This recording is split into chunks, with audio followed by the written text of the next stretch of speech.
ज्या अपेक्षा आपल्याला समाजाने ठेवल्या होत्या, माझ्या मित्रांनी, माझ्या आई वडिलांनी, माझ्या बहिणींनी माझ्याकडून ज्या अपेक्षा केल्या होत्या त्या मी पूर्ण करण्यास कुठंतरी असफल ठरलो होतो की आज मी मरणाच्या दारामध्ये उभा होतो. नियती एखादं दार आपलं बंद करते तेव्हा आपल्या समोर 10 दारं उघडी झालेले असतात, फक्त ते आपल्याला दिसत नाहीत. आपण बंद झालेलं दार ठोठावत बसतो आणि ते कधीही उघडत नाही.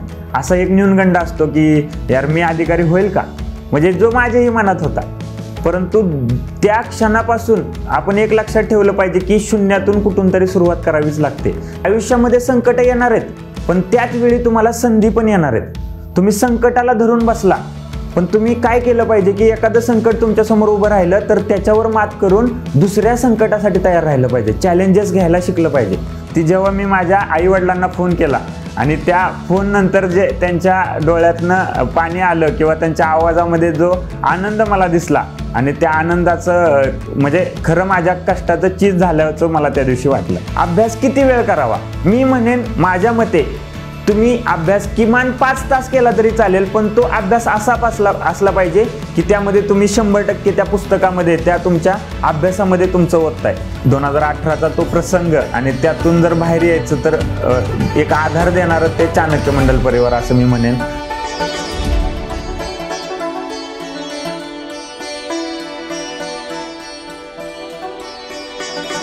सर्वांना नमस्ते. मी अनमोल साबू, चाणक्य मंडल परिवारचा फॅकल्टी, आपल्या सर्वांचं चाणक्य मंडल परिवारमध्ये स्वागत करतो. चाणक्य मंडल परिवारची आजपासून एक विशेष मालिका सुरू होत आहे. या मालिकेचं नाव म्हणजे विद्यार्थी ते अधिकारी, एक आयुष्य घडवणारा प्रवास. आता या नावावरनं तुम्हाला लक्षात आलंच असेल की या मालिकेचा उद्देश काय आहे. या मालिकेचा उद्देश म्हणजे चाणक्य मंडल परिवारमध्ये तयारी करून जे आता अधिकारी म्हणून सिलेक्ट झालेले आहेत असे विद्यार्थी, त्यांचा अधिकारी होण्यापर्यंतचा प्रवास आपण या मालिकेमधून उलगडण्याचा प्रयत्न करणार आहोत.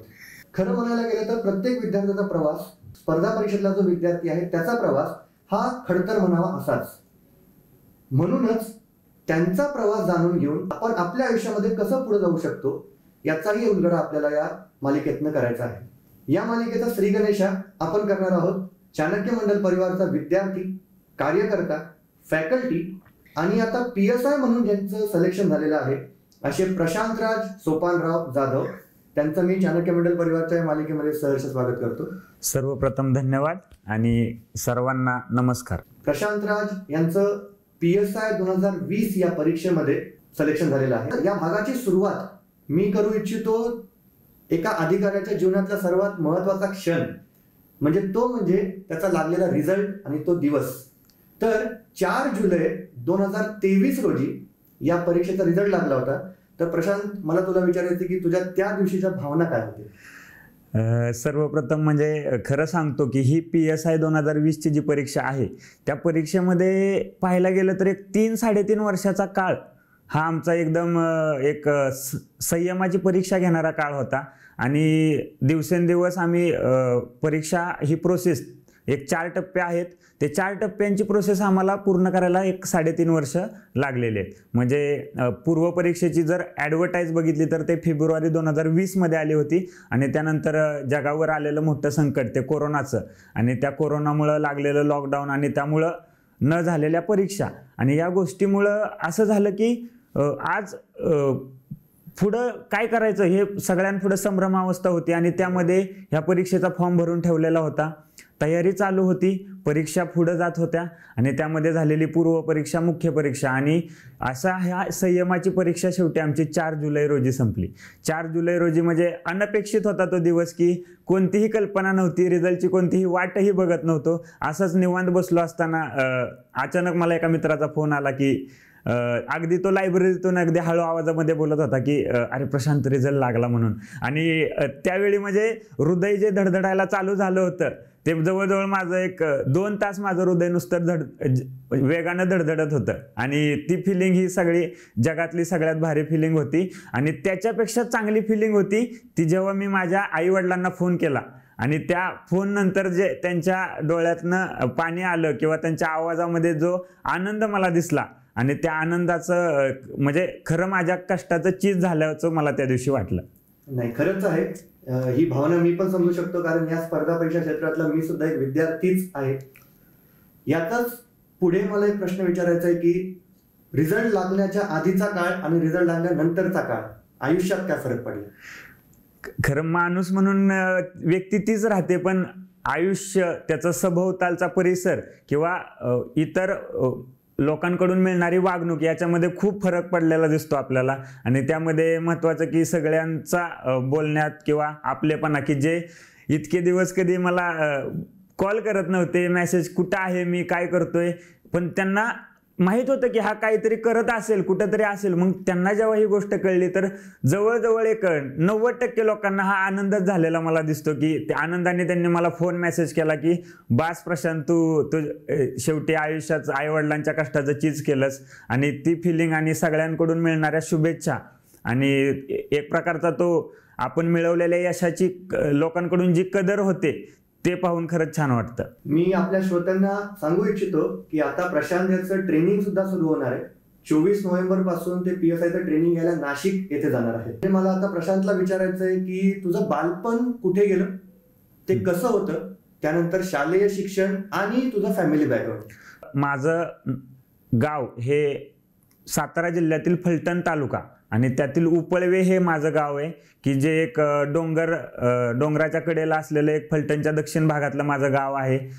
जास्त वाहतुकीच्या सुविधा नाहीत किंवा असा एक प्रकारे रिमोट एरिया म्हणूया आपण, की जिकडं सगळ्या शैक्षणिक असतील किंवा इतर सुविधांची कमतरता.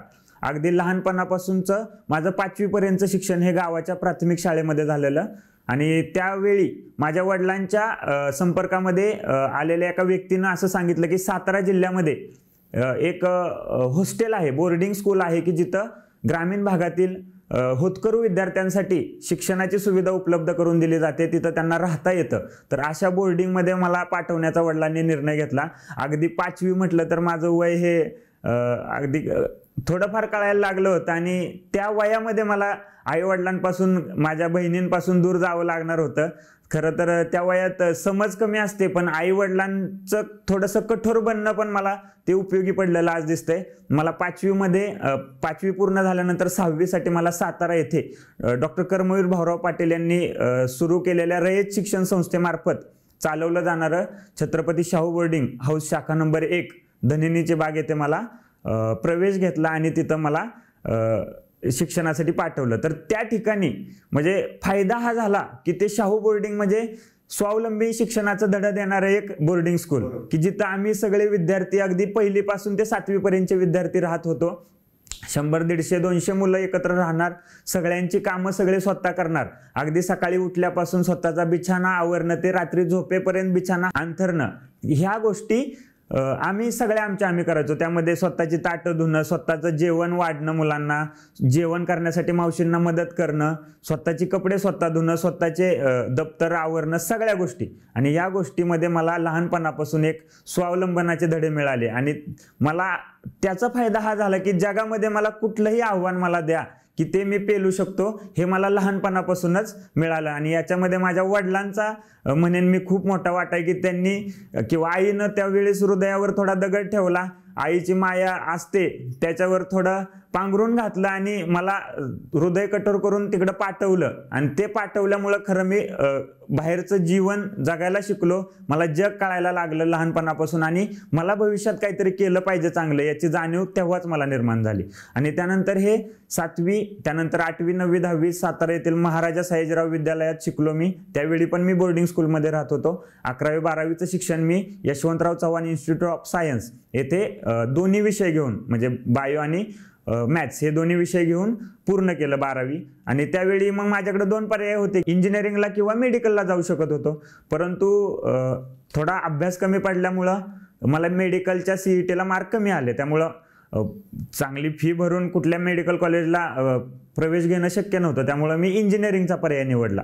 खरं त्यावेळी तो नाईलाज होता, पण जेव्हा इंजिनिअरिंग पूर्ण झालं तेव्हा मला लक्षात आलं की आज मी इंजिनियर झालो हे माझ्यासाठी खूप मोठी गोष्ट आहे. आणि मी अरविंद गवळी कॉलेज ऑफ इंजिनिअरिंग सातारा येथे माझं BE मेकॅनिकल पूर्ण केलं 2018 मध्ये. असा माझा हा शैक्षणिक प्रवास थोडक्यात होता. तर श्रोते हो, तुम्ही जर ऐकलं असेल तर यांनी 5वी पासूनच स्वतःचं घर सोडलेलं आहे. त्यानंतर साताऱ्यामध्ये राहून यांनी घरापासून लांब राहून 5वी पासूनचं शिक्षण घेतलेलं आहे. तर जसं आपण याचा सुरुवातीला सांगितलं होतं की प्रत्येक विद्यार्थ्याचा आणि त्यातल्या त्या स्पर्धा परीक्षेच्या विद्यार्थ्याचा हा प्रवास खडतर म्हणावा असाच असतो. या पुढे मला विचारायचं आहे की ग्रॅज्युएशन तुम्ही जसं सांगितलं की इंजिनिअरिंग मध्ये केलेलं आहे, तर आता आपण स्पर्धा परीक्षा क्षेत्रामध्ये बघतच आहोत की बरेचसे विद्यार्थी हे इंजिनिअरिंग करून मग स्पर्धा परीक्षा क्षेत्रामध्ये येत आहेत.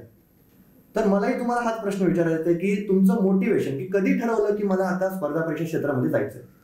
ओके, तर खरं ऐकायला म्हणजे तुम्हाला नवल वाटेल की अगदी शेवटच्या वर्षापर्यंत इंजिनिअरिंगच्या मला MPSC UPSC किंवा स्पर्धा परीक्षा क्षेत्र याच्याबद्दल किंचितही कल्पना नव्हती किंवा माझा या क्षेत्राकडे जायचा जराही विचार झालेला नव्हता. परंतु दुर्दैवानं काय झालं, इंजिनिअरिंगच्या शेवटच्या वर्षामध्ये असताना मी आणि माझे काही मित्र मैत्रिणी आम्ही फिरण्यासाठी गेलो असताना माझा एक मोठा ॲक्सिडेंट झाला. म्हणजे एका भरधाव टेम्पोनं आमच्या 2-3 गाड्या उडवल्या आणि त्या गाड्या उडवल्या त्यावेळी मी अक्षरशः ICU मध्ये म्हणजे ॲडमिट करावं लागलं होतं. एवढ्या प्रकारे जखमी झालो होतो. त्यामध्ये मला एका माझ्या जवळच्या व्यक्तीला देखील गमवावं लागलं आणि तो एक धक्का इतका मोठा होता की घरापासून लांब राहत असताना आई वडील आपल्याला शिक्षणासाठी पाठवतायत आणि ही नकळत गोष्ट घडून गेली होती.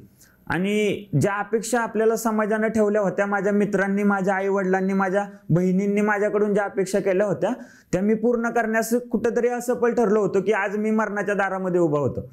आणि त्यावेळी रात्रभर रडत बसणं, दिवसभर भेटायला येणाऱ्या लोकांना भेटणं, जो समोर येईल त्याला बघून माझ्या डोळ्यात पाणी यायचं हॉस्पिटलमध्ये बेडवर असताना की आज काय होऊन बसलं हे. आणि या परिस्थितीमध्ये मला सारखं जाणवत होतं की आज माझं इंजिनिअरिंगचं 2 महिने राहिलेत, शेवटची परीक्षा मला द्यायची होती आणि हे सगळं कसं होणार आहे. आई वडिलांची स्वप्न म्हणजे एकुलता एक मुलगा मी आणि काय मी आज त्यांना पुढं काय भविष्य देणार आहे हे मला सारखं सतावत होतं. आणि कसं तरी आता हे इंजिनिअरिंग पूर्ण करणं आणि पुढचा निर्णय घेणं असं चालू असताना त्या ज्या संघर्षाच्या रात्री म्हणूया आपण, मी त्या बेडवर झोपलेलो असायचं तेव्हा मला विचारांनी नुसतं झपाटून टाकलेलं होतं की मला काय केलं पाहिजे. त्या त्रासातून बाहेर निघणं पण मला गरजेचं होतं. जर मी रडत बसलो असतो तर माझ्या आज हातात काही नसतं. पण त्यावेळी मी निर्णय घेतला की शक्य तितक्या लवकर मी बरं व्हायचा प्रयत्न केला. जखमी अवस्थेमध्येच मी शेवटची एक्झाम दिली, ओरल दिली, प्रॅक्टिकल ओरल. आणि त्यामध्ये मी खिन्न अवस्थेमध्ये कॉलेज सोडलेलं होतं की ठरवलं होतं या कॉलेजमध्ये, अगदी मी कॉलेजचा प्रेसिडेंट पण होतो कॉलेजच्या वयात, आणि त्या कॉलेजमध्ये मला शेवट जाताना असं खिन्न अवस्थेमध्ये जावं लागलं होतं. आणि ठरवलं होतं की कधीतरी येईन ह्या कॉलेजला पण काहीतरी बनवूनच येईल असं ठरवून मी तिथून बाहेर पडलो. आणि घरी आल्यानंतर 1-2 महिने आराम करत असताना माझ्या वाचनामध्ये एक मॅगझिन आलं स्पर्धा परीक्षेचं की काहीतरी स्पर्धा परीक्षा एक क्षेत्र आहे आणि त्यातून अधिकारी होता येते. आणि त्यावेळी माझ्या डोक्यामध्ये आली कल्पना की आज हे जे माझ्याकडून घडलंय नकळत काही नशिबाचा भाग होता तो, पण हे बदलायचं पण माझ्या हातात आहे. मी आज रडत बसलो तर भविष्यात मला कोण ओळखणार नाही, माझ्या आईबापाला कोण ओळखणार नाही आणि मग हे वेगळं काहीतरी करायचंय. म्हणून मग मी त्यावेळी निर्णय घेतला. माझ्या वडिलांना, आई वडिलांना समोर बसवलं आणि शांतपणे त्यांना म्हणलं की झालंय माझ्याकडून नकळत, माझं नशिबाचा भाग होता तो, माझा ॲक्सिडेंट झाला, त्यातून आता आपण हळूहळू बाहेर पण पडत आलोय. परंतु मला आता तुमच्याकडून एक संधी पाहिजे. इतके दिवस माझ्यावर विश्वास ठेवला, आता शेवटचा एक विश्वास ठेवा माझ्यावर आणि मला स्पर्धा परीक्षाचा अभ्यास करायचा. मी MPSCचा अभ्यास करतो आणि मी पुण्याला जातो. मला 1-2 वर्ष द्या. मी आता साधा मेकॅनिकल इंजिनिअरिंग म्हणून कुठं 15-20-30 हजारावर जॉब करेल. परंतु त्यानं हे सगळं झालेलं माझ्या मनाचं ओझं कमी होणार नाहीये. मला थोडंसं काहीतरी संधी द्या. आणि त्यावेळी मला मग वडिलांनी, आई वडील म्हणले ठीक आहे. माझ्यावर त्यांनी जो विश्वास टाकला तो आज मी सार्थ करून दाखवला आणि त्यामुळे त्यांचाही ऊर भरून आला आणि मला पण काहीतरी केल्याचं समाधान वाटतंय. आणि तो म्हणजे खरा माझ्या आयुष्यातला ह्या क्षेत्राकडे वळण्याचा टर्निंग पॉईंट होता. आणि खरं प्रत्येकाच्या आयुष्यामध्ये असा एखादा टर्निंग पॉईंट येत असतो ज्यानं त्याला ओळखलं आणि ज्यानं त्याला संधी म्हणून स्वीकारलं, तो आयुष्यात खरंच यशस्वी झाल्याशिवाय राहत नाही. हे माझ्या उदाहरणावरून मी तुम्हाला नक्की सांगतो. नक्कीच खूपच म्हणजे असं म्हणू शकतो की एक हृदयद्रावक घटना घडली सुद्धा, पण त्यातनं आज आपण बघतोय की ती संधी जर यांना लक्षात नसती आली तर आज हे या पदावर नसते पोहोचले. तर आपल्याला यातनं एक गोष्ट नक्कीच लक्षात येते की माणसाला देव नेहमी कोणती ना कोणती तरी संधी देण्याचा प्रयत्न करतो. फक्त आपलं काम आहे ती संधी ओळखणं आणि पुढे जाणं. यासोबतच मला तुम्हाला प्रश्न विचारायचा आहे की तुमचं फॅमिली बॅकग्राऊंड काय आहे, म्हणजे बेसिकली तुमचे बाबा काय करतात, आई काय करते, घरात अजून कोण कोण आहे? माझ्या घरामध्ये माझे आई वडील, आणि मला 2 बहिणी आहेत, कांचन आणि माधुरी. त्यांचे आता लग्न झालेले आहेत. आता माझे वडील गावचे माजी सरपंच आहेत. जनसेवेमध्येच त्यांचं आयुष्य गेलेलं आहे, लोकांची सेवा करणं, आणि कदाचित त्याचंच फळ आज मला मिळालं असं मला कधी कधी वाटतं की आईवडिलांच्या कष्टाचं कुठंतरी ते लिहिलं जातं आणि ते मुलांच्या रूपानं मुलांना यशाच्या रूपानं मिळतं. तसं आईवडिलांची पुण्याई आज मला मिळाली असं मी मानतो. गावचे सरपंच होते वडील, आणि त्यानंतर आता आमचे फॅमिली ही शेती म्हणजे आमचा भाग तसा दुष्काळी भागामध्ये येतो. म्हणजे मान खटावच्या बॉर्डरवरच आमचं असं गाव. फलटण तालुक्याचा दक्षिण भाग हा पाण्याचं प्रमाण कमी. आता थोडं कॅनॉलमुळं पाण्याची सुविधा आहे, पण एक जेमतेम शेतीमध्येच आमचा परिवार काम करतो. तर श्रोतेहो, आता आपण बोलूयात पुढच्या भागाकडे. या भागात मला ज्यासाठी आपण खरं तर आज भेटलोय तो म्हणजे यांचा अधिकारी बनण्याचा प्रवास. यामध्ये मला विचारायचं आहे की तुमचा स्पर्धा परीक्षेचा प्रवास जो सुरू झाला म्हणजे तुमच्या ग्रॅज्युएशनच्या नंतर, त्यामध्ये तुमचा स्पर्धा परीक्षेचा प्रवास आतापर्यंतचा कसा होता? स्पर्धा परीक्षेचा प्रवास खडतर म्हणलं जातं. तो नक्कीच खडतर होता, परंतु त्याला जेवढा आपण एन्जॉय करेल तेवढा तो सोपा आणि सुखकर होत जातो. आणि त्या प्रवासाला एक संकट न मानता एक संधी म्हणूया आपण, की एक मला काहीतरी भविष्यात स्वतःला घडवायचंय म्हणून त्याला जर एन्जॉय केलं आपण, म्हणजे सर नेहमी सांगतात, आपले अविनाश धर्माधिकारी सर नेहमी सांगतात की तुम्ही एन्जॉय करा. एन्जॉय हा शब्द खूप महत्त्वाचा आहे, की ह्या प्रवासाला जर तुम्ही एन्जॉय केलं तर तो प्रवास खूप सोपा आणि सुखदायक होतोय असं मला वाटतंय. आणि ते करण्याचा मी प्रयत्न केला. आणि या प्रवासामध्ये म्हटलं तर 2018 मध्ये जेव्हा इंजिनिअरिंग पूर्ण केलं मी, तो निर्णय घेतला आणि त्या क्षणी दुसऱ्या दिवशी मी गाव सोडलं आणि पुण्यामध्ये आलो. पुण्यामध्ये आल्यानंतर चाणक्यमध्ये मी कसा आलो तर चाणक्य हे माझ्या वडिलांना माहीत होतं, चाणक्य मंडल परिवार, की अविनाश धर्माधिकारी सर ज्यावेळी वडील सरपंच होते त्यावेळी अविनाश धर्माधिकारी सर हे फलटण तालुक्यात प्रांत म्हणून कार्यरत होते. आणि त्यावेळी वडिलांचा त्यांच्याशी परिचय होता आणि त्यांनी सांगितलं की जायचंय तर तिथं जावा म्हणून, की चाणक्य मंडल परिवारमध्ये, की सरांच्या फक्त याच्यावर मला इथं जाण्यात सांगितलं. आणि ज्यावेळी मी इथं आलो तर नावामध्ये जसं परिवार आहे तशी ती परिवाराची फिलिंग मला इथं आली आणि तो प्रवास माझा सुखकर व्हायला चाणक्यमुळं मला मदत झाली. आणि मग तो प्रवास 18 पासून जो सुरू झाला, ते एक म्हणतात ना 5 वर्षाचा एक ते तप असतो, तो पूर्ण झाला आणि 5 वर्षानंतर आज माझा निकाल आला. तसं ते कोरोनाची 2 वर्ष म्हणूया, की त्यानं माझं काही सगळ्यांचं जीवन 1-2 वर्ष मागं गेलं. कदाचित हा रिझल्ट जरा लवकर आला असता, पण हे कोरोनामुळं गोष्टी लांबत गेल्या. त्यामुळं एक 5 वर्षाचा तप हा प्रवास होता.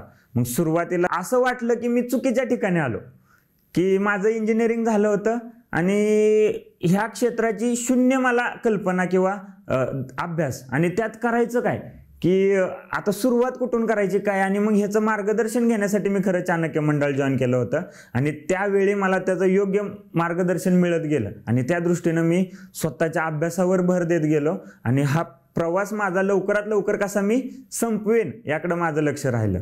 आणि मग यात मी परीक्षा देत गेलो आणि हा PSIचा जो म्हणजे 2020चा फॉर्म म्हणजे पहिलाच अटेम्प्ट म्हणूया आपण, आणि तो पूर्ण व्हायला मला 3 वर्ष लागली. आणि यामध्ये मी राज्यसेवेच्या पण 2 प्रिलियम क्लिअर केलेल्या आहेत. 2 मुख्य परीक्षा माझ्या क्लिअर होऊ शकल्या नाहीत, इंटरव्ह्यूचा कॉल आला नाही. आणि आता माझा पुढं देखील एक राज्यसेवेचा अभ्यास चालू आहे, थोडा परीक्षा देण्याचा मानस आहे. आता कसं शक्य होतंय ते बघूया आपण. तर श्रोतेहो, तुमच्यासाठी म्हणून की महाराष्ट्र लोकसेवा आयोगातर्फे आता इथून पुढे वर्षातनं 2 परीक्षा घेतल्या जाणार आहेत, 2 पूर्व परीक्षा घेतल्या जाणार आहेत. त्यापैकी दुसरी म्हणजे महाराष्ट्र अराजपत्रित गट ब आणि गट क पूर्व परीक्षा. यामध्ये गट ब अंतर्गत जे पद आहेत ती म्हणजे STI, ASO आणि आज आपण ज्यांच्याशी भेटतोय ते म्हणजे PSI. यामध्ये PSI बद्दल जर माहिती सांगायची झाली तर त्यामध्ये 4 टप्पे आहेत. त्यामध्ये पूर्व परीक्षा, मुख्य परीक्षा, ग्राउंड म्हणजे फिजिकल आणि चौथं म्हणजे इंटरव्ह्यूचा टप्पा. तर त्याबद्दल आपण आता माहिती जाणून घेऊया की यांनी पूर्व परीक्षा, मुख्य परीक्षा, फिजिकल म्हणजे ग्राउंड आणि इंटरव्ह्यूची तयारी कशी केली होती. ओके, नक्कीच. आता तो प्रवास खरं तर खूप अविस्मरणीय प्रवास आहे.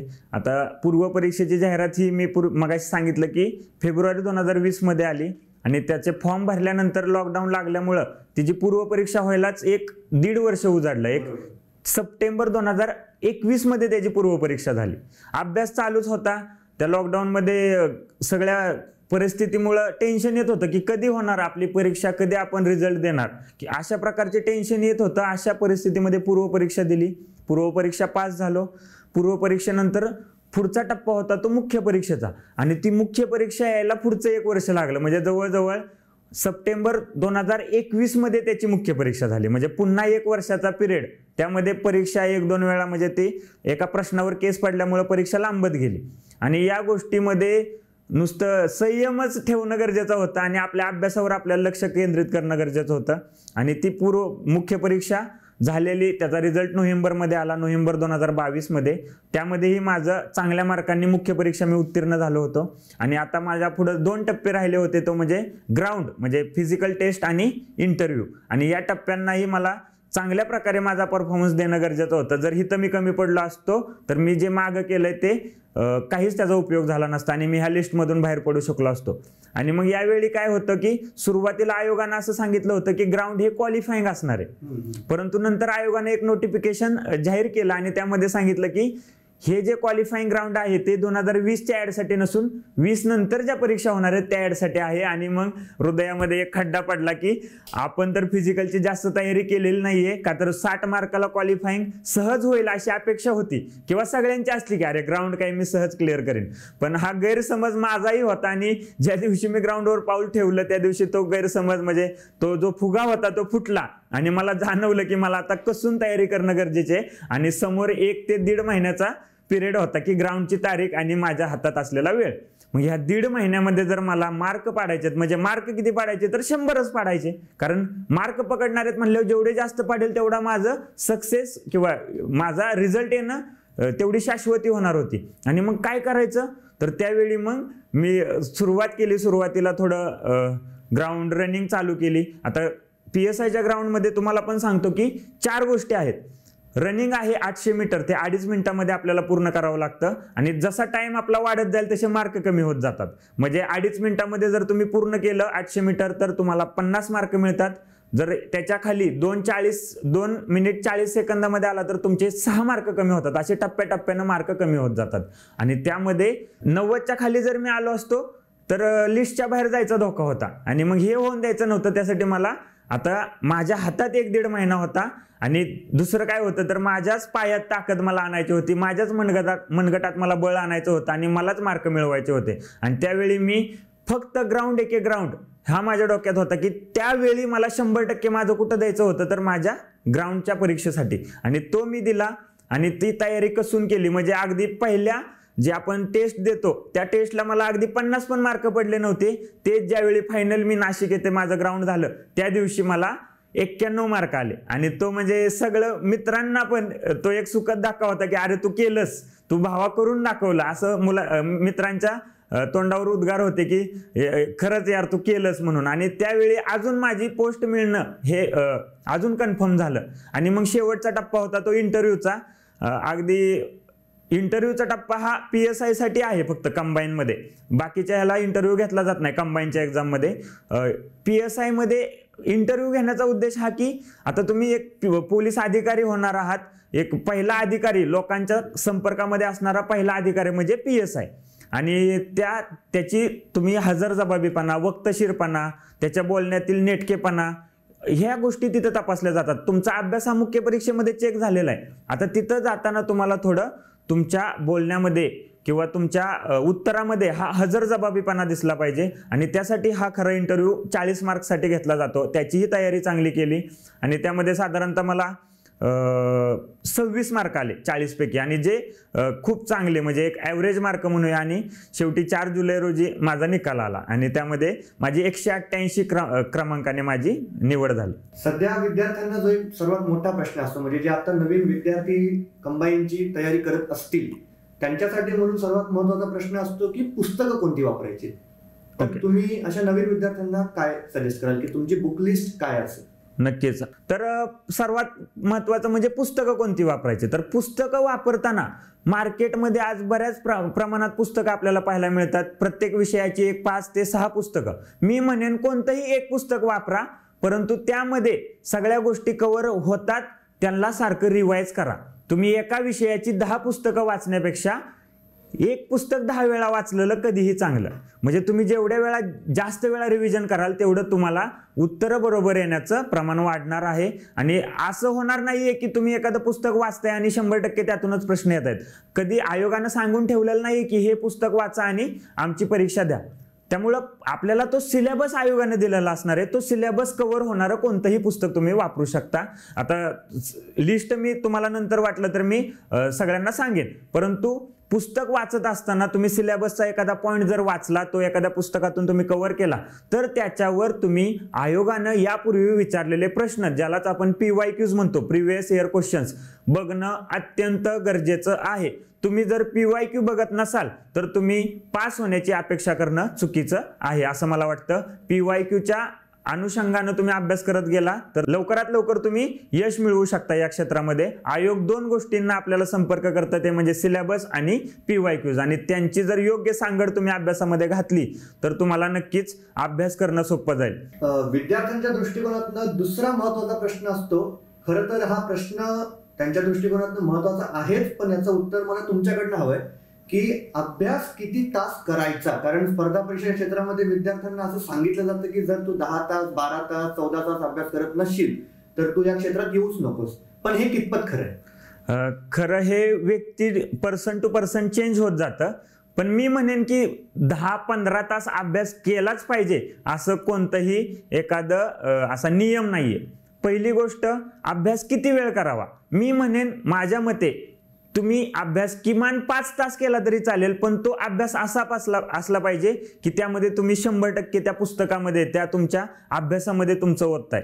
नाहीतर तुमचा अभ्यास चालू आहे, त्यामध्ये मध्येच कोणाचा फोन येतोय, कोणाचा मेसेज येतोय आणि त्यामध्ये तुमचं मन विचलित होतंय आणि मग जी लिंक लागलेली असते ती तुटते. म्हणजे तो 5 तासाचा अभ्यास असला पाहिजे की तिथं तुम्ही फक्त पुस्तकासोबत आहे आणि तुमच्या अभ्यासासोबत आहे आणि त्यावेळी तुमचा अभ्यास चांगला होऊ शकतो. त्यामुळं असं 10-15 तास अभ्यास झाला पाहिजे का, तर अजिबात नाही. मी म्हणेन 8 तास अभ्यास होऊ द्या आणि जशी परीक्षा जवळ येईल तसा तुमचा अभ्यासाचा स्पीड आणि तो वेळ पण वाढत जातो. त्यामुळं सुरुवात करताना तर बऱ्याच विद्यार्थ्यांचं असं होतं की आज मी 8 तास अभ्यास करेन, टाइम टेबल फिक्स असतं, ते कदाचित 2-3-4 दिवस वर्क होईल. पण असं तुम्ही एखादं टाईट शेड्यूल केलं तर ते पुढे जास्त वेळ वर्क नाही होणार आहे. एक नियोजन असावं अभ्यासाचं की मी आज काय अभ्यास करणार आहे. माझा एक टार्गेट मी सेट करून ठेवतो की मी आज पॉलिटी सारख्या विषयाचे आज 10 चॅप्टर कंप्लीट करणार आहे आणि मग त्यासाठी लागणार एक 6-7 तास वेळ तो योग्य रीतीनं वापरणं. मग पॉलिटीचा अभ्यास करत असताना फक्त पुस्तक वाचलं सोडून दिलं असं नसलं पाहिजे.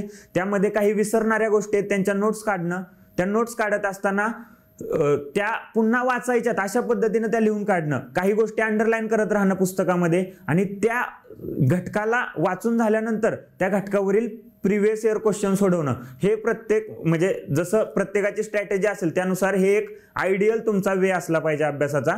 ते म्हणजे रिव्हिजन होणं गरजेचं आहे. त्यामुळं मी किती वाचलं ह्याच्यापेक्षा मी किती वेळा वाचलं ह्याला महत्त्व असणार आहे ह्या क्षेत्रामध्ये असं मला वाटतं. निश्चितच. तर यातनं आपल्याला 2 गोष्टी तर नक्कीच कळल्या असतील की पुस्तकं ही बाजारात किती आहेत किंवा कोण कोणतं पुस्तक वाचतंय याकडे जास्त लक्ष न देता आपण जे पुस्तक वापरत आहोत त्याची मल्टिपल रिव्हिजन्स करणं खूप जास्त महत्वाचं आहे, नंबर 1. आणि नंबर 2 म्हणजे किती तास अभ्यास करता याला महत्व नसून तुम्ही अभ्यास कसा करताय याला जास्त महत्व आहे. तर आपण आता आपल्या पुढच्या प्रश्नाकडे वळूया. पुढचा प्रश्न हा माझा स्पर्धा परीक्षा क्षेत्रातल्या प्रत्येक विद्यार्थ्यांसाठी म्हणून महत्वाचा आहे. तो म्हणजे आजकाल स्पर्धा परीक्षा क्षेत्राला हे मृगजळ म्हणून संबोधले जाते. कारण ठीक आहे, स्पर्धा आहे पण ही स्पर्धा काही लपलेली नाहीये. सगळ्यांनाच माहिती आहे की दरवर्षी 3 लाख विद्यार्थी फॉर्म भरतात पण सगळेच काय सिलेक्ट होणार नाहीयेत. पण आता या स्पर्धा परीक्षा क्षेत्रामध्ये बरंच असं झालं की एकदा का मी एंट्री केली की मला परत बाहेर पडता येणं स्वतः कदाचित असं होऊ शकतं की मी स्वतःला काहीतरी एक बांधील करून घेतलंय या स्पर्धा परीक्षा क्षेत्राशी. आणि म्हणून मग बऱ्याचशा मागे काही घटना घडलेल्या आहेत, ज्याला आपण म्हणजे आत्महत्येच्या घटना आपण म्हणू शकतो की आत्महत्येच्या घटना घडलेल्या आहेत. तर या सगळ्यात जो डिप्रेशनचा काळ ज्याला आपण म्हणतोय की विद्यार्थ्यांच्या आयुष्यामध्ये हा काळ येतो जो स्पर्धा परीक्षा क्षेत्रामध्ये, ज्याचा पहिल्याच अटेम्प्ट जसं तुमचं झालं की PSI मधलं पहिल्याच अटेम्प्ट तुमचं सिलेक्शन झालं पण तरी सुद्धा तुम्हाला 3.5 वर्ष लागले. अगदीच. तर माझा प्रश्न हा आहे की मोटिवेटेड कसं राहावं. सर्वात प्रथम मी हे सांगेन की आत्महत्या करणं हे अगदी चुकीचा मार्ग आहे असं म्हणेल. आपल्याला देव जेव्हा एखादं दार बंद करतो किंवा नियती एखादं दार आपलं बंद करते, तेव्हा आपल्या समोर 10 दारं उघडी झालेले असतात, फक्त ते आपल्याला दिसत नाहीत. आपण बंद झालेलं दार ठोठावत बसतो आणि ते कधीही उघडत नाही. म्हणजे आयुष्यामध्ये संकट येणार आहेत, पण त्याच वेळी तुम्हाला संधी पण येणार आहेत. तुम्ही संकटाला धरून बसला, पण तुम्ही काय केलं पाहिजे की एखादं संकट तुमच्या समोर उभं राहिलं तर त्याच्यावर मात करून दुसऱ्या संकटासाठी तयार राहिलं पाहिजे. चॅलेंजेस घ्यायला शिकलं पाहिजे. आणि या क्षेत्रामध्ये तर चॅलेंजेस येणार आहेत, अपयश देखील येणार आहे. पहिल्या अटेम्प्टमध्ये प्रत्येक जण पास होईल असं नाही. तुम्हाला पहिला अटेम्प्ट, दुसरा, तिसऱ्यामध्ये, परंतु स्वतःला ओळखायला शिकलं पाहिजे. स्वतःत पॉझिटिव्ह गुण काय आहेत, निगेटिव्ह गुण काय आहेत. पॉझिटिव्ह गुणांना अजून तुम्ही, जे तुमच्यात सकारात्मक गुण आहेत त्या गुणांना तुम्ही अजून मजबूत केलं पाहिजे. आणि जे निगेटिव्ह किंवा नकारात्मक गुण आहेत त्यांच्यावर तुम्ही कार्य केलं पाहिजे. त्यांना लवकरात लवकर आपल्यातून कमी करण्यासाठी प्रयत्न केला पाहिजे. आता सांगायला गेलो की नक्की मोटिवेट कसं राहायचं, तर सगळ्यात पहिलं मोटिवेशन असलं पाहिजे ते आपल्या आईवडिलांचं. आपल्या आईवडिलांचा चेहरा आपल्या डोळ्यासमोर जर कायम राहिला ना, तर तुम्हाला कुठल्याच मोटिवेशनची गरज नाही. आता बरेच विद्यार्थ्यांचं असं होतं की एखादं मोटिवेशनल काय ऐकलं तर 1-2 दिवस 3 दिवस चांगला अभ्यास होतो आणि 4थ्या दिवशी परत पुन्हा जैसे थे. परंतु यावेळी काय राहिलं पाहिजे, स्वतःकडून मोटिवेट झालं पाहिजे. प्रत्येकानं सेल्फ मोटिवेटेड असलं पाहिजे. जो व्यक्ती हा सेल्फ मोटिवेटेड राहील त्याला कधी कुठल्या वेगळ्या मोटिवेशनची गरज राहणार नाही. ज्याला आपल्या आईचा चेहरा दिसतोय रानात काम करताना, त्याला कधी कुठल्या मोटिवेशनची गरज लागणार नाही. तो दिवस रात्र अभ्यास करेल आणि जिथं लात मारेल तिथं पाणी काढेल, अशी त्याच्यात ताकद असते, ज्याला आपल्या आईबापाच्या कष्टाची जाणीव आहे. त्यामुळं मोटिवेटेड राहण्यासाठी सगळ्यात महत्त्वाचं म्हणजे आपले आई वडील, आणि दुसरी म्हणजे आपली मागची परिस्थिती, आपल्या आयुष्याचा संघर्ष, आपल्या लहानपणापासूनचा प्रवास. तो प्रवासानं आपल्याला खूप काही शिकवलेलं असतं. आपल्याला आलेले अनुभव, त्या अनुभवावरून आपण शिकत गेलं पाहिजे. आणि तो प्रवास जर आपल्या डोळ्यासमोर असेल तर तुम्हाला नेहमी एक ऊर्जा देणारं ते साधन ठरतं आणि तुमचा अभ्यास पण चांगल्या प्रकारे होऊ शकतो. निश्चितच या म्हणजे प्रशांत सरांनी जे आपल्याला सांगितलंय की सेल्फ मोटिवेटेड राहणंच या स्पर्धा परीक्षा क्षेत्रामध्ये अत्यंत जास्त महत्वाचं आहे.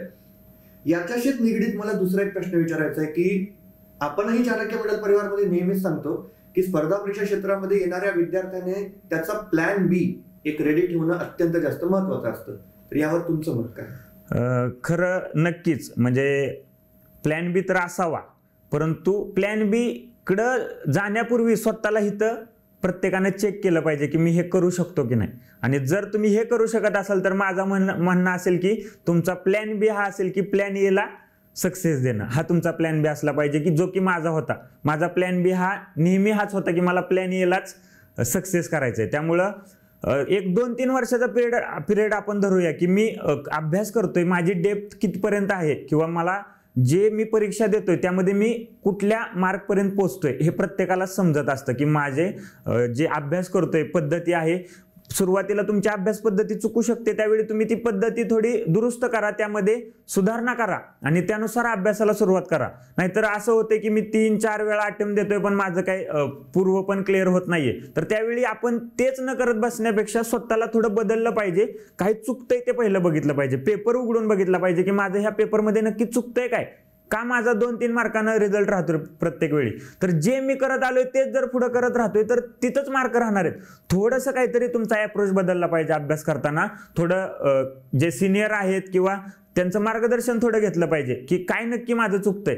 जेव्हा चुका आपल्याला कळतील तेव्हा लवकर आपण त्या यशापर्यंत पोहोचू शकतो असं मला वाटतं. आणि प्लॅन बी असावा का, तर नक्की असावा. आणि हे स्पर्धा परीक्षा क्षेत्र असं आहे की ते तुम्हाला सर्व अंगांनी घडवत नेतं. तुमचा व्यक्तिमत्व विकास होतो, तुम्ही बोलायला शिकता, तुम्हाला जगातल्या बऱ्याच गोष्टींचं ज्ञान, म्हणजे ही स्पर्धा परीक्षा एक अधिकारी घडवणारी परीक्षा आहे. आणि एक अधिकारी जर तो घडवू शकतो तर ती माणूस पण घडवणारी परीक्षा आहे. त्यामुळं तुम्ही माणूस म्हणून तरी नक्की घडता. त्यामुळे तुम्हाला कुठल्याही क्षेत्रामध्ये MPSC करणाऱ्या मुलाला टाका, ते तिथं चमकतंच असं मला वाटतं. म्हणजे बिझनेस असो, नोकरी असो, इतर कॉर्पोरेट असो, किंवा एखादा शेती करणारा किंवा चहाचा गाडा चालवणारा विद्यार्थी ज्यांना MPSCचा अभ्यास केलाय तो तिथं नक्कीच सक्सेस मिळवणार. त्यामुळं सक्सेस मिळणं, आणि तेही स्पर्धा परीक्षा क्षेत्रातच मिळलं पाहिजे का असं नाही, तुम्ही आयुष्यामध्ये यशस्वी व्हाल असं हे क्षेत्र आहे. त्यामुळं प्लॅन बी तुमचा तसा असावा की तुम्हाला ओळखा स्वतःला, आणि मी जर अधिकारी नाही झालो,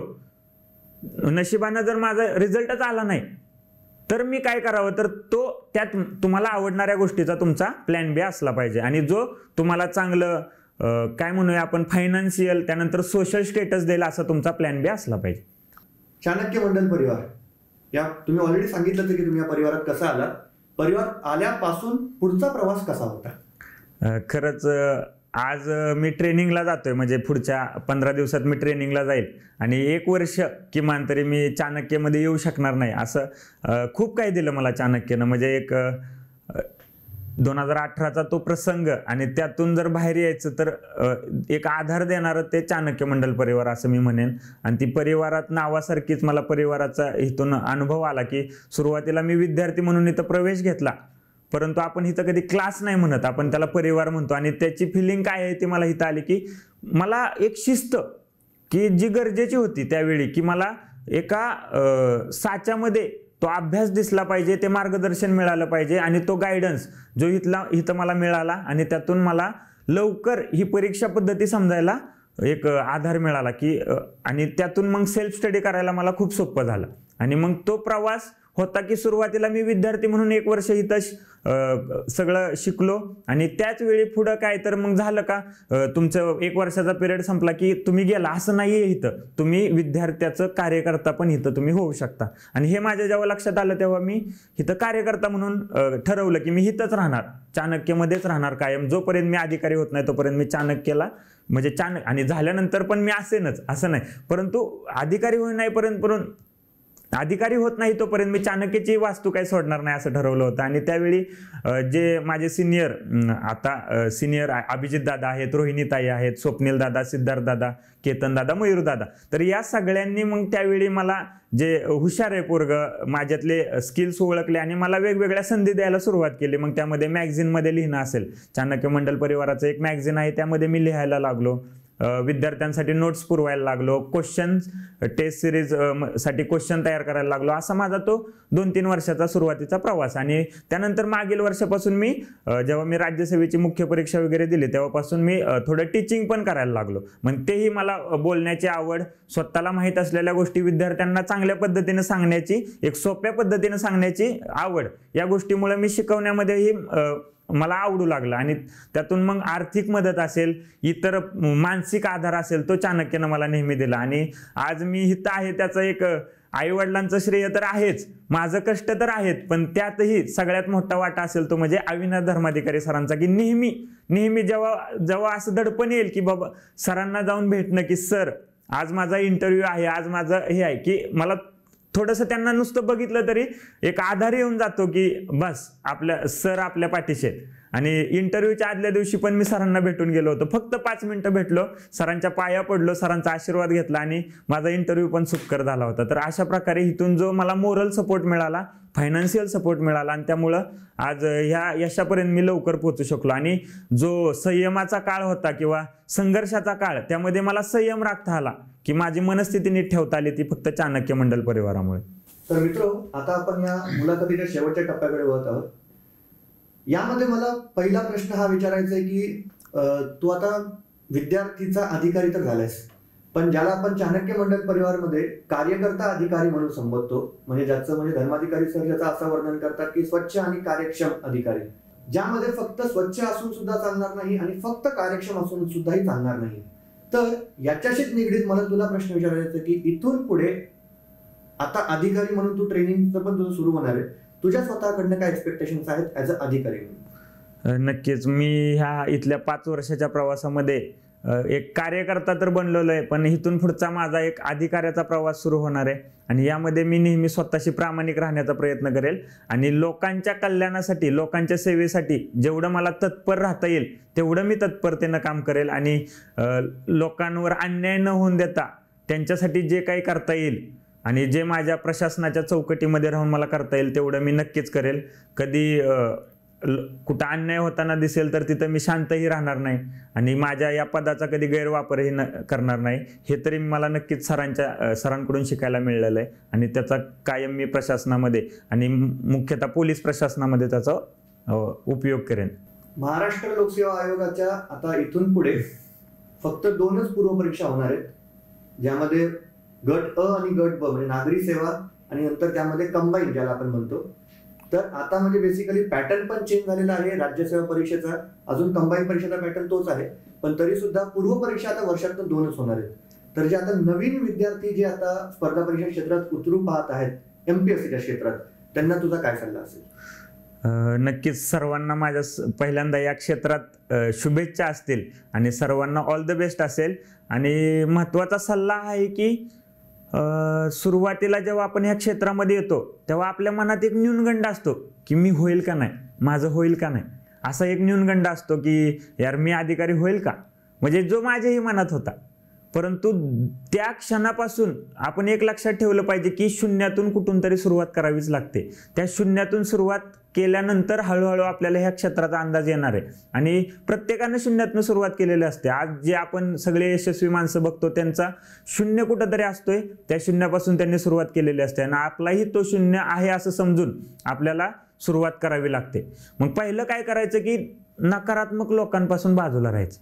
जे तुम्हाला नकारात्मक विचारांमध्ये ओढून नेतायत किंवा नकारात्मक गोष्टी सांगतायत त्यांच्यापासून बाजूला व्हायचं आणि जे लोक तुम्हाला सकारात्मक ऊर्जा देत आहेत त्या लोकांच्या संपर्कात राहायचं.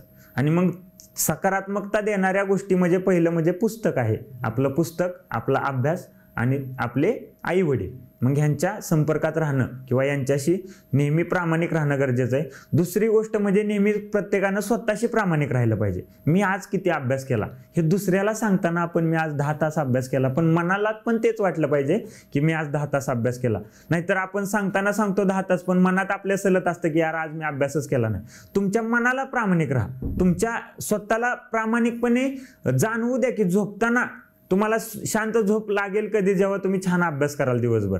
त्यामुळं रात्री शांत झोप लागेल असा अभ्यास करणं म्हणजे स्वतःशी प्रामाणिक राहणं असं मला वाटतं. दुसरी गोष्ट की मुलांचं असतं की आता इथून सुरुवात कशी करू. म्हणजे आपण एक कंदिलाची गोष्ट ऐकतो की एका गुरु त्याच्या शिष्याकडे कंदील देतात आणि सांगतात हे जंगल तुला पार करायचंय, रात्रीची वेळ असते. आणि त्यावेळी तो शिष्य रात्रभर तो कंदील घेऊन तसाच उभा राहिलेला असतो.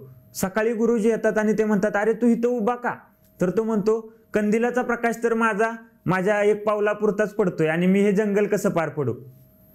त्यावेळी गुरुजी म्हणतात की अरे तू पाऊल तरी टाक, तो कंदिलाचा प्रकाश तुझ्या पावलाबरोबर पुढे जाणार आहे आणि तू असं जंगल पार करशील. त्यामुळे आपण पाऊल टाकलं पाहिजे, सुरुवात करायला शिकलं पाहिजे.